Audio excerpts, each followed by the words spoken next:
This is COM port setting setup for ATS 10. When you open the USB driver, Amitech USB serial driver from CD, or you download from the software link of amitech.co, you will find that in CP210 folder there are two files. One is x64 and x86. x86 is for Windows 7, which is 32-bit, and also for Windows XP, and x64 is Silicon Labs driver for Windows 7 64-bit and Windows 8.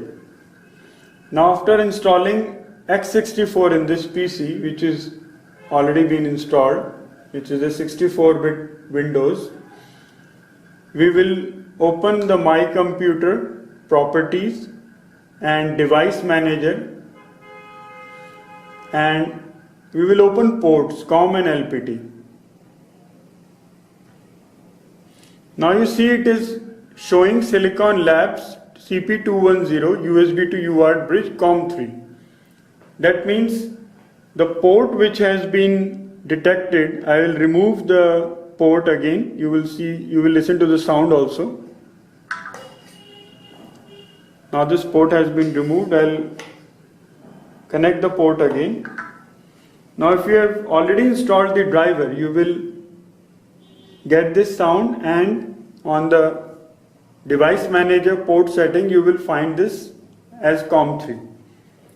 If you had Windows XP installed on this system, it will only allow COM1 and COM2, the old software, and you can change the port settings. Go to advanced, and you can change COM3 to COM2,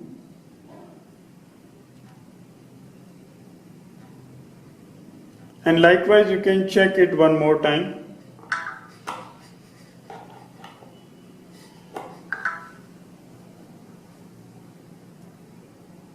So now it is showing COM2. Now you can open the software. This is a new software.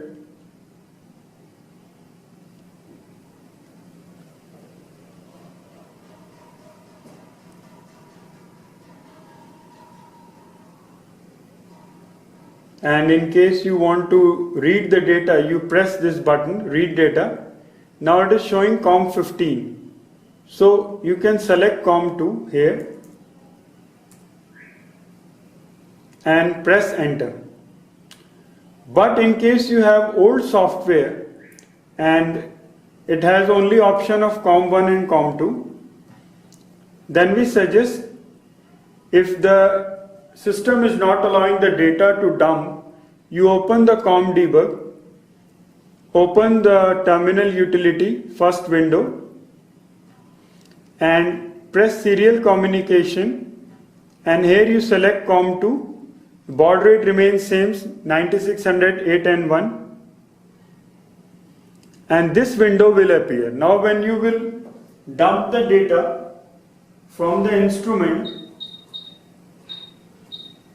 serial mode equal to yes, and press enter, you will see this is how the data will come.